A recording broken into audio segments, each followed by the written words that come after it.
how to convert image to PDF on iPhone. Hey everyone, welcome back to the channel. If you are new here, don't forget to hit the subscribe button and turn on the notification bell to not miss any updates.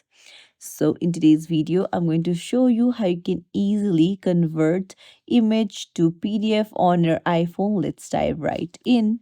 So first things first, open up your Photos app and find the image that you want to convert to PDF. Then you need to go to the arrow icon in the bottom left.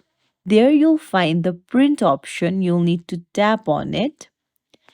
And then if you tap on print and go to the share icon in the top right again, it will automatically convert your picture into PDF. So just tap on it. Now the photo is PDF document. You just need to tap on save to files and then it will be saved as PDF to your files. It's as simple as that. If you found this tutorial helpful, don't forget to like the video and subscribe to our channel for more tips and tricks. Thank you for watching.